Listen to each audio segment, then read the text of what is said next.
Welcome to the 28th installment of an Isaiah Desta conversation. On this episode, I will be reading another essay of mine called The Manufacture of Consent. Enjoy. The Manufacture of Consent. The manipulation of a people by way of mass media influence is most commonly known as the manufacture of consent.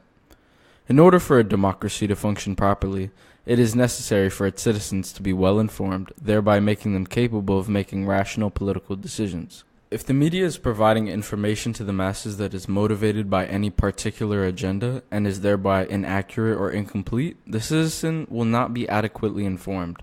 It is my assertion that the manufacture of consent leads to an uninformed citizenry, and an uninformed citizenry lends itself to the dysfunction of democracy. The manufacture of consent exists in both private and governmental spheres. In this paragraph, I will examine how the manufacture of consent affects the private sector. The majority of news outlets are privately run corporations that intend to make money. Some of these news providers charge a subscription fee to their audiences, but most news outlets provide their news for free. The reason most news outlets do this is because it is plainly more lucrative to provide the product for free while also selling the audience's attention to advertisers. There is a direct positive correlation between the amount of attention a publication receives and the interest it receives from advertisers. Because of this, it is in the publication's best interest to provide the news that will draw the largest audience.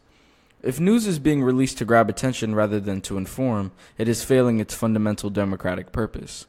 Large companies such as Disney, Time Warner, and Sony, just to name a few, have formed conglomerates, and now only 9 companies control nearly all media production. This level of centralization leads to a keen focus on the bottom line and a departure from critical investigative journalism. As mentioned above, manufacture of consent exists both within the private and governmental sectors. Here is how it functions in government. If the government wishes the public to make a particular decision or act in any particular way, they have to broadcast this wish in either a forthright or secretive manner towards the people. The latter of the two methods is most commonly known as the manufacture of consent. If government officials wish for their constituents to support a particular idea, they may manipulate them indirectly by way of mass media. Manufacture of consent is not inherently bad. It is, however, inherently controlling. One example of the manufacture of consent is one that hits close to home: the obsession of America's middle class with name brands. As a young man, I have lived through this craze myself, only now rising above the need to impress. This came from a barrage of social and advertising influence that, upon a young impressionable mind, is nearly irresistible. Robert McChesney saw this as no surprise, as the nature of the world that this generation of kids grew up in was, and is, utterly commercialized. Whether it be Nike, Ray-Bans, or Cheerio cereal, I've been made to feel that these products bring me more than just what they are or what they can do for me. I've been showed they give me social standing and prestige. Cheerio commercials with a father and his son laughing and enjoying a bowl of cereal have told me that this cereal will bring me familial happiness. LeBron playing every game in Nikes tells me that in order to be great, you need to have those Nikes. Seeing Dwayne Carter wear Ray-Bans indoors tell me that in order to be like my favorite musician, I have to present myself as aloof and wear a nice pair of Ray-Bans when there is no functional reason I would do so. I mention this example to show how strong the manufacture of consent truly is.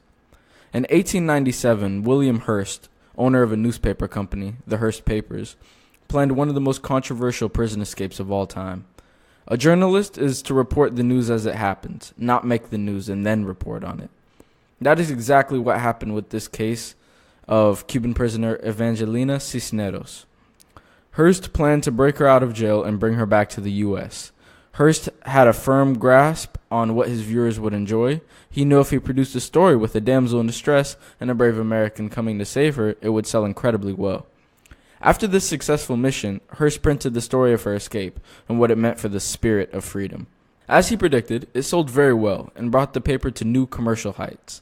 This is one of the best examples of manufacture of consent at its most elemental. They didn't manipulate information to influence, they created information to influence. The word manipulation often takes on a negative connotation.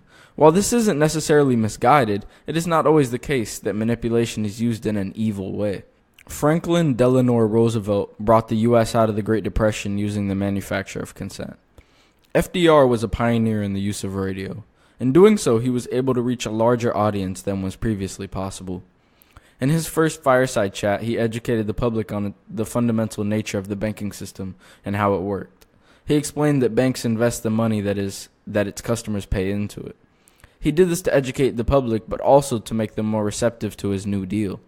In his fireside chats, he expressed ideas that made the public favor him and his New Deal plan.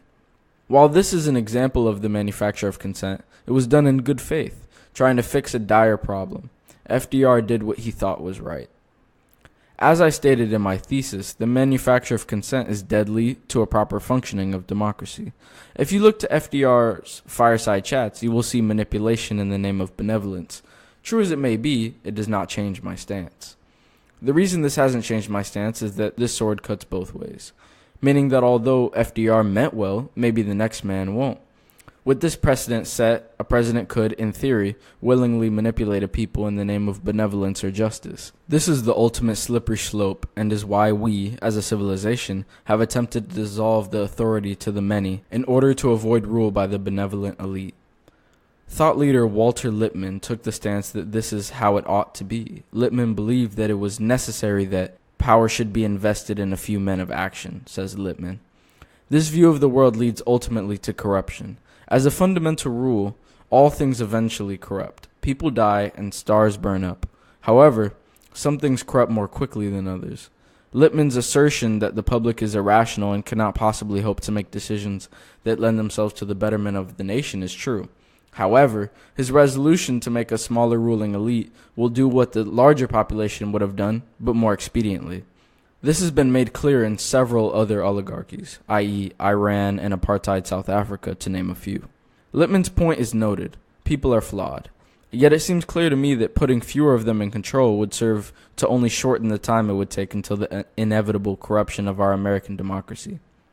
My ultimate assertion is that I believe we ought to leave the people to make their own assessments, and ultimately their own decisions, as the manufacture of consent is immoral and will, ultimately, lead to the corruption of our democracy.